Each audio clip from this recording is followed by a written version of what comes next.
안녕하세요. 펀드매직입니다. 올해 2022년도가 연초부터 상당히 큰 폭의 하락을 경험하며 힘든 한 해가 될 걸로 아마 예상이 되고 있어요. 그럼에도 불구하고 이 합리적인 AI 글로벌 모멘텀 펀드는 제가 작년도에 설명을 해드릴 때의 선택 기준도 그렇지만 시장이 이렇게 불확실성이 많아질 때일수록 여러분께 좋은 대안이 되어줄 것으로 전망을 합니다. 왜냐하면 이럴 때일수록 각광받는 전략이 바로 자산 배분이라는 전략이기 때문에 그렇고, 특히 지난 작년 12월 달의 성적표를 보니까 더더욱이나 안심이 됩니다. 제가 현재 기준으로 이 녹색이 나스닥 100 지수고요. 그 다음에 이 빨강색이 합리적인 AI 글로벌 모멘텀인데요. 마치 토끼와 거북이가 연상되지 않으세요? 예, 최근 1년으로 보니까 네, 만납니다.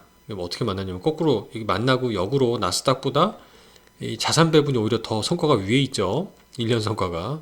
그래서 변동성을 타면서도 큰 수익을 내기를 원하는 분들은 당연히 이 주식으로 가져가시는 게 맞습니다.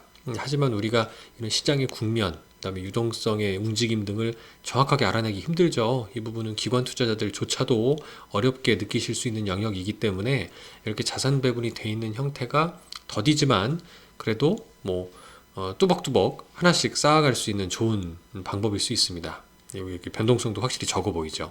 그리고 이 펀드가 제가 좋게 보는 이유는 원자재 비중이 좀 많았기 때문에 작년 같은 시장에서는 원자재 비중을 좀 담아 놓는 게 포트폴리오 성과에 상당히 기여를 했는데요.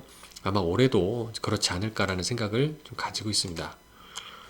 1.72%포인트 상승을 했고요. 채권은 조금 기여를 하지 못했지만 주식이나 원자재가 기여한 그 12월 달이었다라고 볼 수 있고요. 기준가격도 상승하는 모습을 계속 볼 수 있고, 작년 한 해 동안 1% 이상 하락한 건 딱 한 번, 9월 달에 불과할 정도로 굉장히 변동성과 이 어떤 테마가 움직일지 불확실한 시장에서도 좋은 모습을 보여줬다는 게 인상적이고요. 12월 말 기준으로 주식이 한 38.6%, 원자재가 16.68%, 이 두 가지를 합치면 대략 위험자산의 비중이 대략 절반 조금 넘는 수준인 걸 볼 수 있고요. 지난달 대비 주식의 비중은 좀 줄었습니다. 주식의 비중을 42에서 30%로 줄인 거를 볼 수 있어서 리스크에 대응하려는 모습도 좀 볼 수 있었고, 원자재 비중은 좀 비슷하게 유지를 하고 있고, 근데 좀 이게 조금 오기일 수가 있는 게요. 채권이 여기 22.35라고 돼 있고 여기 41.48이라고 돼 있는데, 그래서 제가 찾아보니까 왼쪽은 총합이 96.76이고요. 오른쪽은 81.73이에요. 요거는 이제 이 자산 배분의 비중을 정확히 표기를 못하고 아마 여기에 빠져있는 유동성, 현금 등의 비중을 어떻게 표시하는지에 따라 좀 누락이 된 것 같습니다. 이건 제가 몇 달째 말씀드리고 있는데, 혹시 여기 미래에셋 자산운용에 성적표 작성하시는 담당자분이 계시다면 아마 수정을 해주시면 좋겠다라는 생각이 들어요. 그래서 왼쪽 기준으로 그냥 지금 봐주시면 좋을 것 같고요. 일단 위험자산이 50% 정도 들어있구나 라고 보시면 될 것 같습니다. 이렇게 보시는 대로 QQQ 같은 나스닥 ETF도 들어있고 미국 리츠 ETF 같은 것도 들어있습니다. 두 개만 해도 16%가 넘죠. 원자재가 또한 12% 비중을 담고 있고, 그래서 시장 트렌드에 맞는 포트폴리오가 돼 있지 않을까라고 개인적으로 생각하고 있고요. 이런 물가 연동체 같은 팁스도 들어가 있고, 그래서 하나 시장의 TDF나 여러 자산 배분 펀드들을 경험하신 분들이라면 이 펀드의 엣지는 바로 이런 그 커머디티 부분에 좀 있지 않을까 생각을 가지고 있고요. 이게 지난달의 모습입니다.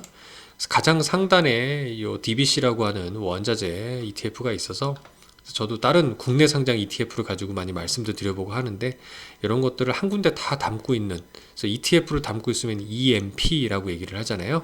이런 전략은 올해도 되게 좋을 것 같다 생각을 가지고 있습니다.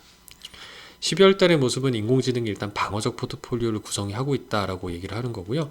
리츠 원자재가 긍정적으로 기여한 게 아까 포트폴리오에도 상단에 두 개 비중만 16%가 넘는 걸 보실 수가 있고요. 올해는 어떨 거냐, 통화정책 정상화니까 금리 상승, 채권에 무조건 안 좋을 거냐 이런 얘기를 할 수도 있지만, 반대로 매를 너무 빨리 맞기 때문에 금리가 단기간 급격히 상승한 거는 또 더 이상 상승하지 않거나 오히려 하락 전환할 가능성도 많이 있고요.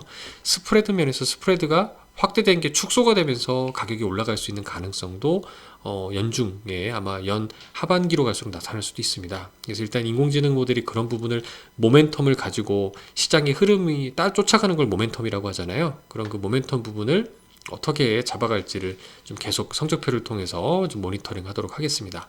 일단 장기채와 장기물, 물가채를 크게 축소한다고 해서 금리 상승에 대응하려고 하는 모습 등이 일단은 좀 긍정적으로 좀 보여주는 모습인 것 같아요. 감사합니다.